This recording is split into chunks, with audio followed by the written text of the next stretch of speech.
नारायणं परब्रह्म सर्वकारणकारणं प्रपद्ये वेङ्कटेशाख्यं तदेव कवचं मम सहस्रशीर्षपुरुषो वेङ्कटेशशिरोवतु प्राणे स प्राणनिलयः प्राणान् रक्षातु मे हरि आकाशराट्सुतः सुरानादात्मानं मे सदावतु देवदेवोत्तमो भयादेहं मे वेङ्कटेश्वरः सर्वत्र सर्वकालेषु मङ्गां भजानिरीश्वरः पालयेन्मान्मकं कर्मसाफल्यं न प्रयच्छतु या एतद्वज्रकवचमभ्येत् मवेद्यं वेङ्कटेशितु सायं प्रातः पठे नित्यं मृत्युं तरति निर्भयः इति मार्कण्डेयकृत वेङ्कटेश्वरवज्रकवचम्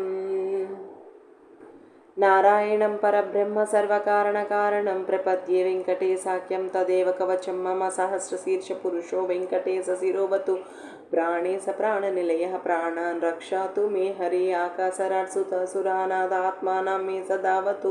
देवदेवोत्तमो भयादेहं मे वेङ्कटेश्वरः सर्वत्र सर्वकालेषु मङ्गां भजानिरीश्वरः पालयेन्मान्मकं कर्मसाफल्यं न प्रयच्छतु या एतद्वज्रकवचमभ्येत् मवेद्यं वेङ्कटेशितु सायं प्रातः पठे नित्यं मृत्युं तरति निर्भयः इति मार्कण्डेयकृत वेङ्कटेश्वरवज्रकवचम्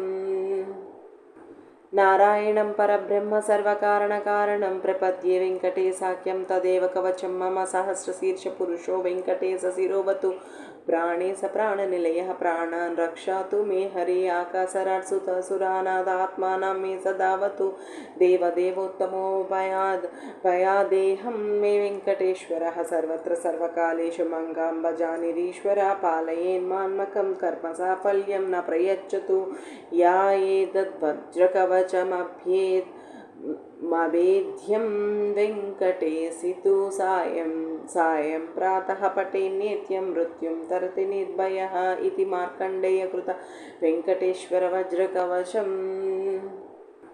नारायणं परब्रह्म सर्वकारणकारणं प्रपद्ये वेङ्कटेशाख्यं तदेव कवचं मम सहस्रशीर्षपुरुषो वेङ्कटेशशिरोवतु प्राणे स प्राणनिलयः प्राणान् रक्षातु मे हरि आकाशराट्सुतः सुरानादात्मानं मे सदावतु देवदेवोत्तमो भयादेहं मे वेङ्कटेश्वरः सर्वत्र सर्वकालेषु मङ्गां भजानिरीश्वरः पालयेन्मान्मकं कर्मसाफल्यं न प्रयच्छतु या एतद्वज्रकवचमभ्येत् मवेद्यं वेङ्कटेशितु सायं प्रातः पठे नित्यं मृत्युं तरति निर्भयः इति मार्कण्डेयकृत नारायणं परब्रह्म सर्वकारणकारणं प्रपद्ये वेङ्कटेशाख्यं तदेव कवचं मम सहस्रशीर्षपुरुषो वेङ्कटेशशिरोवतु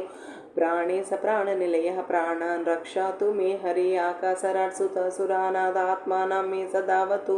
देवदेवोत्तमो भयादेहं मे वेङ्कटेश्वरः सर्वत्र सर्वकालेषु मङ्गां भजानिरीश्वरः पालयेन्मान्मकं कर्मसाफल्यं न प्रयच्छतु या एतद्वज्रकवचमभ्येत् मवेद्यं वेङ्कटेशितु सायं प्रातः पठे नित्यं मृत्युं तरति निर्भयः इति मार्कण्डेयकृत वेङ्कटेश्वरवज्रकवचम्